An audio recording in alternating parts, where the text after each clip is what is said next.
এই মুহূর্তে আপনি যেটা ভাবতেই পারেন যে বিরোধী যারা আছেন তাদের মধ্যে অবশ্যই রাহুল গান্ধী খুব প্রমিনেন্ট ফিগার, অন্তত মল্লিকার্জুন খাড়গের থেকে তো বটেই।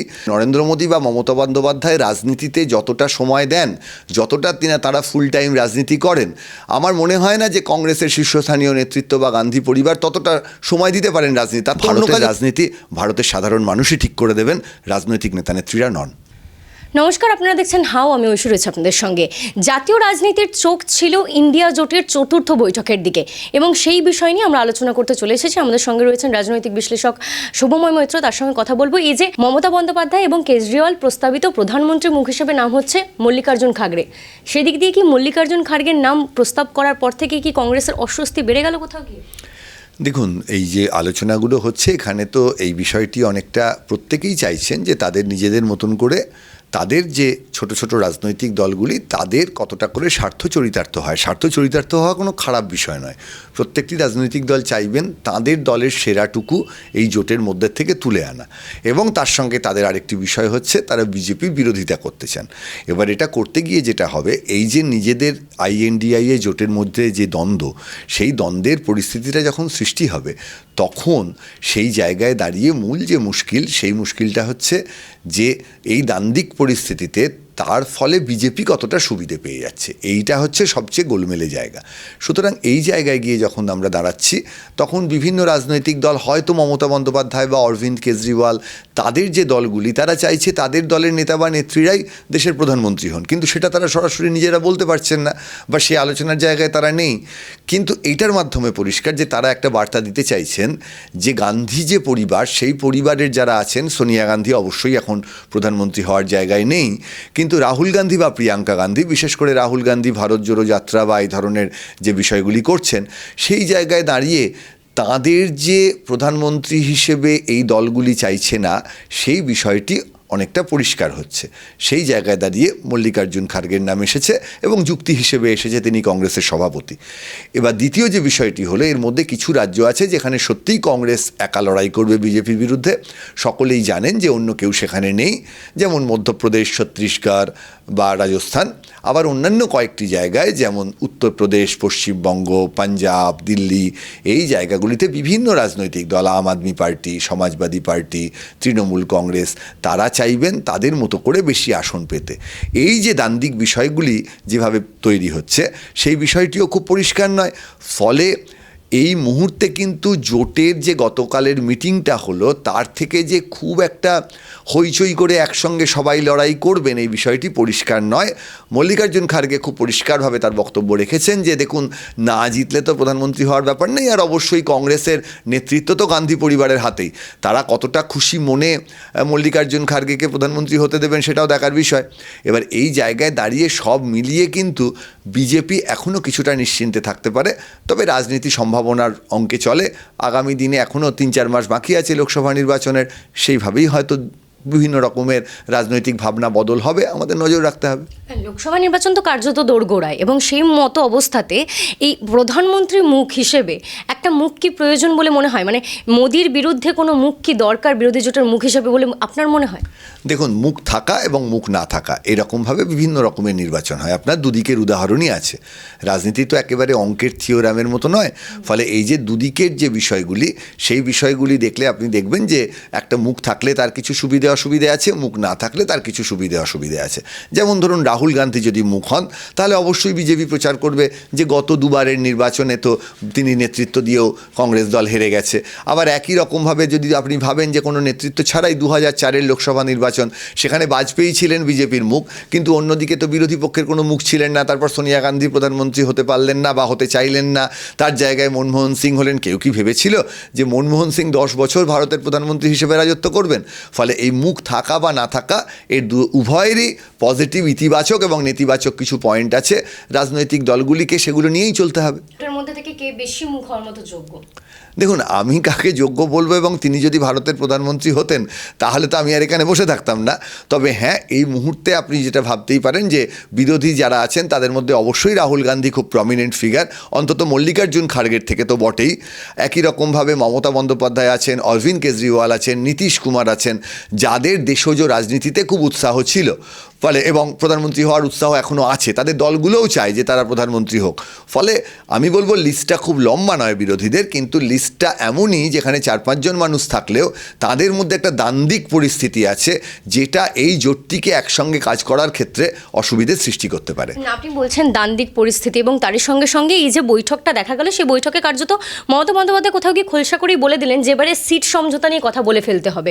30শে ডিসেম্বরের আগে তিনি বলছেন জানিয়ে দিতে হবে যে কোথায় কোন দলকে প্রায়োরিটাইজ করা হবে, এবং স্থানীয় দলের হাতে ছেড়ে দিতে হবে কংগ্রেসকে। কংগ্রেস 300টি আসনে একদম হাড্ডাহাড্ডি টক্কর দিক বিজেপিকে, অন্য জায়গাগুলো স্থানীয় দলের প্রতি ছেড়ে দিতে হবে, এমনটাই মমতা বন্দ্যোপাধ্যায়ের বার্তা।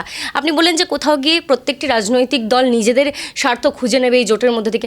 কোথাও গিয়ে তো তারা এটাও চেষ্টা করছে যে বিজেপি বিরোধিতা করতে গিয়ে যেখানে যে দল সব থেকে বেশি শক্তিশালী সেখানে তারা জয়লাভ করবে, সেটা কি কোথাও গিয়ে একদম কাজে সেটা লাগবে না? হলে তো তাহলে তো এই জোটটা নিয়ে এত হইচই না করলেই হতো। মমতা বন্দ্যোপাধ্যায় পশ্চিমবঙ্গে সবচেয়ে শক্তিশালী বিজেপির বিরুদ্ধে। এবার সেই শক্তিটা তিনি কিভাবে অর্জন করছেন, বিজেপির সঙ্গে কতটা তার যোগাযোগ আছে, কতটা বিরোধিতা আছে, এটাও তো দ্বান্দ্বিক পরিস্থিতি। রাজনৈতিক দলগুলো মানেই সবারই সঙ্গে সবারই ঝগড়া তো এরকম নয়, সেখানে বিভিন্ন ধরনের সমীকরণ এবং অসমীকরণ থাকে। ফলে মমতা বন্দ্যোপাধ্যায় যে পশ্চিমবঙ্গের 42টি আসন কন্ট্রোল করার জায়গায় আছেন, সবটা জিতবেন কিনা বলা যায় না, কিন্তু সেই বিষয়টি একেবারে পরিষ্কার। ফলে মমতা বন্দ্যোপাধ্যায় কথাটি কিন্তু খুব ভুল বলেননি, অর্থাৎ যে আসনগুলিতে কংগ্রেস লড়তে চায় একের বিরুদ্ধে এক, তারা বলে দিক, বাকি যে রাজ্যগুলিতে তারা লড়ার মতন জায়গায় নেই, বা তারা তৃতীয় বা চতুর্থ স্থানে আছে বা দ্বিতীয় স্থানে আছে, সেই জায়গাগুলিতে যারা প্রথম স্থানে আছে বিজেপি বিরোধিতায় তাদের হাতে ক্ষমতা তুলে দিন। অঙ্কের হিসেবে খুব পরিষ্কার, কিন্তু অঙ্কের হিসেবে পরিষ্কার জায়গাগুলোতেও কি সমাধান হয়? যেমন ধরুন বহরমপুর লোকসভা কেন্দ্র, অধীর চৌধুরী প্রার্থী হবেন, একটিই তো লোকসভা কেন্দ্র, 543-এর মধ্যে ওই একটি কেন্দ্র নিয়ে আলোচনার কোনো জায়গাই নেই। একটি কেন্দ্রে যাই হোক না কেন, কী যায় আসে? একই রকমভাবে পশ্চিমবঙ্গের রাজনীতিতে যখন এই ব্যাপারটি আলোচিত হবে, যখন অধীর চৌধুরীর কংগ্রেস এটা নিয়ে ভাববে, মমতা ব্যানার্জির তৃণমূল এটা নিয়ে ভাববে, কেন্দ্রের কংগ্রেস রাজ্যের কংগ্রেসের মধ্যে যদি দ্বান্দ্বিক পরিস্থিতির সৃষ্টি হয়, বিজেপি সেখানে কিভাবে ভাবছে? অর্থাৎ প্রতিটি আসন, এই 543টি আসনের তার নিজস্ব চরিত্র আছে।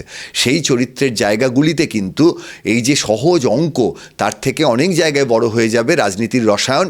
এবং এত সহজে মমতা বন্দ্যোপাধ্যায়ের বক্তব্য আঙ্কিকভাবে একেবারে সঠিক, কংগ্রেস বুঝে নিক কটা আসনে বিজেপির সঙ্গে লড়াই করবে, বাকি আসন ছেড়ে দিক, কিন্তু এই যে লক্ষ্যমাত্রাটায় পৌঁছনো, সেই পথটা কিন্তু খুব সহজ নয়। একেবারে দ্বান্দ্বিক পরিস্থিতি আপনি বারবার বলছেন, এবং রাজ্যের এবং কেন্দ্রের, অর্থাৎ সেই দ্বান্দ্বিক কিন্তু ইতিমধ্যেই শুরু হয়ে গেছে কংগ্রেসের মধ্যে।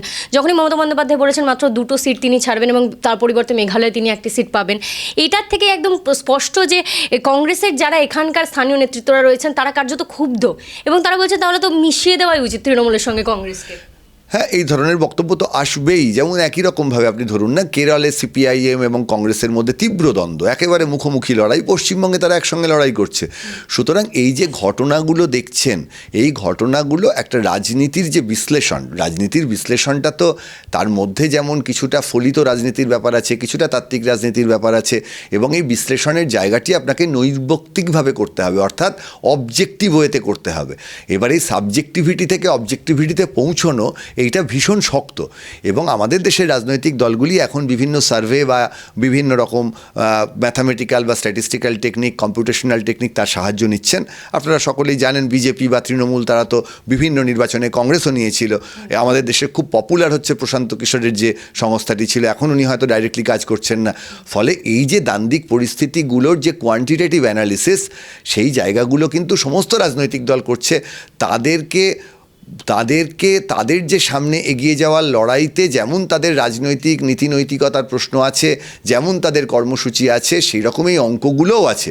প্রত্যেকটি রাজনৈতিক দল এই অঙ্কগুলো করছে, এবং এই অঙ্কগুলোর মাধ্যমে তারা কতটা দ্বন্দ্বের দিকে এগোবে বা কতটা মিটিয়ে নেবে তারা হিসেব করছেন।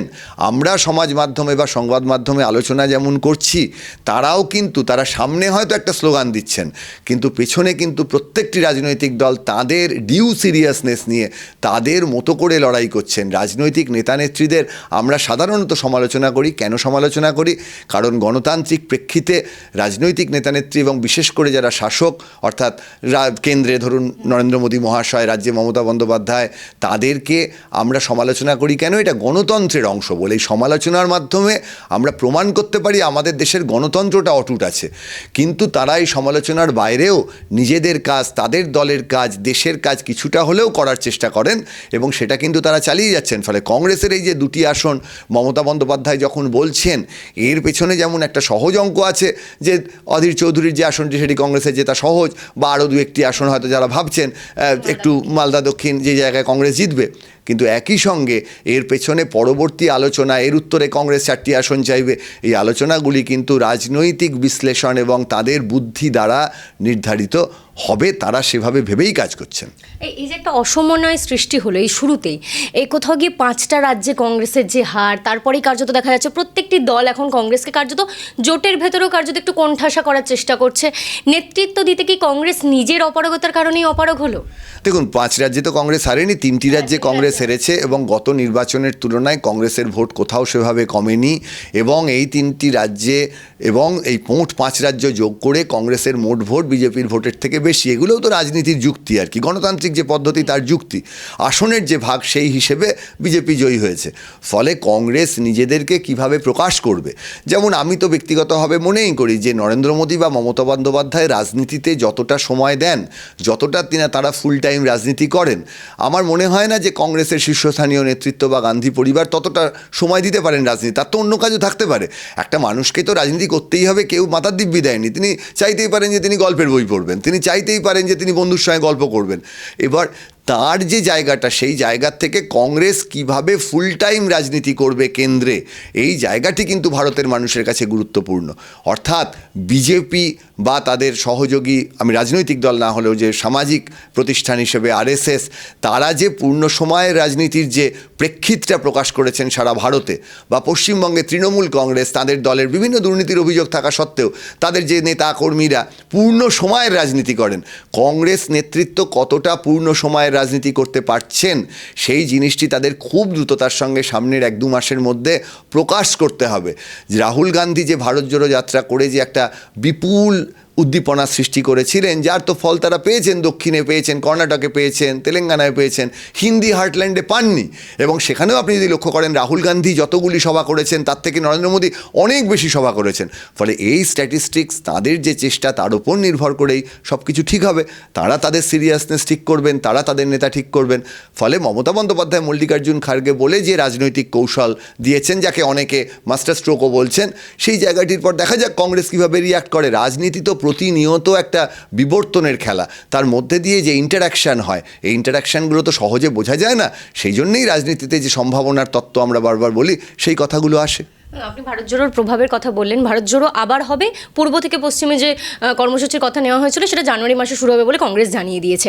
এবং এই যে সমন্বয় সাধন করা, প্রত্যেকটি দলের সঙ্গে বসা, বৈঠক আলোচনা করা এবং সেখান থেকে কোথাও গিয়ে একত্রভাবে যে প্রচার, সেই কর্মসূচিগুলো কোথাও গিয়ে কি আগামী দিনে ইন্ডিয়াকে দেখুন, রাজনীতির ক্ষেত্রে পথ খুব গুরুত্বপূর্ণ। মানে বামপন্থীরা বলেন পথে এবার নামো সাথী, পথেই হবে পথ চেনা, বা এই পথ চিনে নেওয়ার যে বিষয়টি, রাজনীতির পথ, এই পথে আমাদের সাম্প্রতিককালের যে হাঁটা, তার মধ্যে ধরুন আপনি রাহুল গান্ধীর ভারত জোড়ো যাত্রা অবশ্যই বিপুল একটি বিষয়। আপনি তারপর যদি দেখেন অভিষেক বন্দ্যোপাধ্যায় হেঁটেছেন, এবং বিশেষ করে এখন মূলধারার সংবাদ মাধ্যমে খুব না এলেও ইনসাফ যাত্রা যেভাবে, নিশ্চয়ই ইনসাফ যাত্রায় প্রতিদিন 10 লক্ষ বা 15 কোটি লোক হচ্ছে না, কিন্তু ইনসাফ যাত্রারও যে ধরনের একটা তারা স্টেবিলিটি নিয়ে যাত্রাটি করছেন, 40-এর ওপর দিন পেরিয়ে গেছে তারা পথ হাঁটছেন, অন্তত কয়েক হাজার করে মানুষ হাঁটছেন, তার মাধ্যমে তাদের দলের একজন নেত্রী উঠে আসছেন। মীনাক্ষী মুখোপাধ্যায় তো নেত্রী হিসেবে একেবারে পশ্চিমবঙ্গের রাজনীতিতে সামনে উঠে এসছেন। ফলে এই যে রাস্তা হাঁটা দিয়েই কিন্তু রাজনীতি ঠিক হবে। আমরা যে বন্ধ ঘরে বসে এত গভীর আলোচনা করছি, এই দিয়ে ভোট নির্ধারিত হয় না। ভোট নির্ধারিত হয় ভারতের যে গণতান্ত্রিক প্রেক্ষিত এবং ভারতের যে অসংখ্য পিছিয়ে থাকা মানুষ, নিম্নবিত্ত মানুষ, দিন আনা দিন খাওয়া মানুষ, তারা তো রাজনীতির বিশ্লেষণ করেনও না, এগুলো দেখেনও না। তারা যেভাবে রাজনীতিটাকে বোঝেন, সেই জায়গায় নেতারা যখন তাদের কাছে পৌঁছে যেতে পারেন, সেই জায়গায় অভিষেক বন্দ্যোপাধ্যায় না রাহুল গান্ধী নাকি মীনাক্ষী মুখোপাধ্যায়, কারা তাদের কাছে পৌঁছে যাবেন, কারা তাদের কাছে একটা বিশ্বাসের পাত্র বা পাত্রী হয়ে উঠতে পারবেন, তাই দিয়েই আমাদের দেশের গণতন্ত্র নির্ধারিত হবে। এই ঘরে বসে বা এই ডেটা অ্যানালিসিস করে এগুলো রাজনৈতিক দলকে কিছু সুবিধে দিতে পারে, কিন্তু তার বাইরেও একটা বড় ভারতবর্ষ আছে, ভারতবর্ষের গণতন্ত্র আছে, সেই দেশের যে সুখ সমৃদ্ধি আছে সেগুলো সাধারণ নিম্নবিত্ত মানুষের কথাতেই নির্ধারিত হবে। কোনো রাজনৈতিক দল যদি মনে করেন যে সাধারণ মানুষকে সুযোগ সুবিধে না দিয়ে একনায়কতান্ত্রিক পথে এবং বিভিন্ন দুর্নীতির মধ্যে দিয়ে অথবা গোটা দেশটাকে দখলে রেখে রাজনীতি পরিচালনা করবেন, এটা হতে পারে না। কমিউনিস্ট দেশগুলোও দেখাতে পারেননি। নর্থ কোরিয়ার আজকে অবস্থা খুব খারাপ সেই কারণে চীনের কিছু ইন্ডেক্সে উন্নতি হলেও কোনো গণতান্ত্রিক পরিস্থিতি নেই, মানুষ কথা বলতে পারেন না। ভারতবর্ষের চরিত্র বৃহত্তম গণতন্ত্রের চরিত্র সারা পৃথিবী জুড়ে, এবং সেই জায়গায় দাঁড়িয়ে আমার মনে হয় ভারতের রাজনীতি ভারতের সাধারণ মানুষই ঠিক করে দেবেন, রাজনৈতিক নেতা নেত্রীরা নন। আপনি সাধারণ মানুষের কথা বললেন, মীনাক্ষী মুখোপাধ্যায় সকলে দৌড়ে দৌড়ে পৌঁছে যাচ্ছেন এবং কোথাও গিয়ে মানুষের মধ্যে দিকে একটা আওয়াজ উঠছে যে আমরা তাকে নেত্রী হিসেবে পছন্দ করছি, এরকম একটা মানুষদের মধ্যে শোনা যাচ্ছে। এবারে সেইটা কোথাও গিয়ে বাম, যেহেতু একটা বামপন্থী দল, সেই বাম দল বলছে যে আমরা সাংগঠনিকভাবে কাউকে মুখ করতে পারি না বা মীনাক্ষীকে মুখ হিসেবে ঘোষণা করা হচ্ছে না। সেটাই কি কোথাও গিয়ে আবার ভোট বাক্সে প্রভাব পড়বে বা মানুষ যাকে নেত্রী হিসেবে ভাবছিলেন তাকে নেত্রী না করে কোথাও গিয়ে বাম আবার একটু পিছিয়ে পড়বে? দেখুন, আমি যেমন বলতে পারি যে পশ্চিমবঙ্গের যে আসনটিতে সিপিআইএম এর সবচেয়ে বেশি ভোট পাওয়ার সম্ভাবনা, তারা নিশ্চয়ই তাদের ডেটা আছে, তাদের তথ্য আছে, তারা বার করবেন। এবং আমি ধরুন, আমাকে যদি জিজ্ঞেস করা হয় একজন রাজনৈতিক বিশ্লেষক হিসেবে, আমি বলবো অবশ্যই যে কেন্দ্রে বামপন্থীদের সবচেয়ে সুবিধে আছে, যেমন নন্দীগ্রামে তো শুভেন্দু অধিকারী, মমতা বন্দ্যোপাধ্যায় দাঁড়িয়েছিলেন, ভোটের ক্ষেত্রটা অন্যরকম ছিল, সেখানে মীনাক্ষী মুখোপাধ্যায় জিতবেন এটা কেউ মনে করেননি। তার পরিচিতি হয়েছে, তিনি আজকে সারা পশ্চিমবঙ্গের কাছে পরিচিত। ফলে সেরা যে আসনটি বামপন্থীদের পক্ষে, সেই আসনে মীনাক্ষী মুখোপাধ্যায়কে দাঁড় করানোর জন্য ধরুন আমি একটা নিদান দিলাম যে ওনাকে দাঁড় করিয়ে দিন। বামপন্থী দল, তাদের যে দীর্ঘ 100 বছরের ইতিহাস ভারতবর্ষে, তারা যেভাবে দলটিকে চালান, তারা তো আমার মতো একটা লোকের কথায় তাদের রাজনীতি ঠিক করবেন না। ফলে তারা তাদের মতন করে ভাববেন, এবং তারা যদি মনে করেন যে হ্যাঁ, একটা মুখ হিসেবে তুলে আনা তাদের একটি রাজনৈতিক পথ হতে পারে কিছুদিনের জন্যে, এবং সংগঠনের চেয়ে মুখকে তারা বড় করে তুলবেন, তারা তাকে সেই আসনে দাঁড় করাবেন। তারা যদি মনে করেন না, আমাদের ভোটে জিতে এক্ষুনি ক্ষমতা দখল করাই একমাত্র উদ্দেশ্য নয়, আমরা মানুষের পাশে রাস্তায় থাকতে চাই, তারা তাদের মতো করে প্রার্থী বাছবেন। তাদেরকে আমরা বাইরের থেকে আমাদের মতামত দিতে পারি। কেউ মোহনবাগান বা ইস্টবেঙ্গলের সমর্থক হতে পারেন, কিন্তু তিনি তো সেই দলের কোচ বা প্লেয়ার ঠিক করেন না।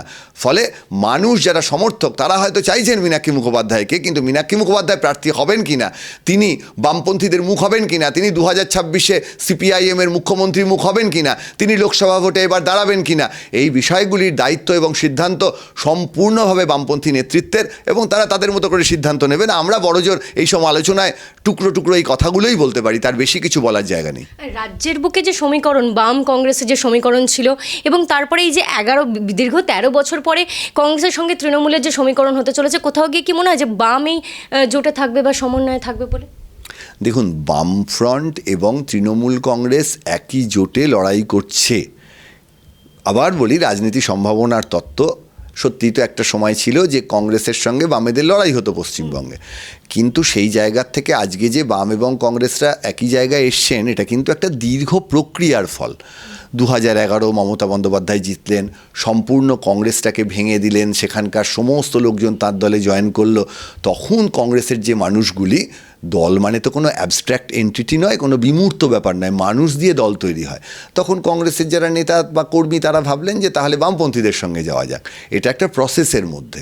আজকে তৃণমূল কংগ্রেসের সঙ্গে বামপন্থীদের যে লড়াই, নীতির লড়াই, দুর্নীতির কথা বলে যে লড়াই, এই যে গোটা জায়গাগুলিতে তারা এমন একটি পরিস্থিতিতে আছেন, এই মুহূর্তে এই জোট হওয়াটা একেবারেই সম্ভব নয় বলে আমি মনে করি। তবে দেখা যাক রাজনীতিতে কি আসে। তাহলে কি রাজ্যের বুকে কংগ্রেসেও চির ধরবে? দেখার বিষয়। আমার মনে হয় আমরা একটু অপেক্ষা করি, দেখি। মানে যদি কংগ্রেস তৃণমূলের সঙ্গে একটা আতাতে যায়, হয়তো কংগ্রেসের কিছু নেতা বেরিয়ে আসতেও পারেন।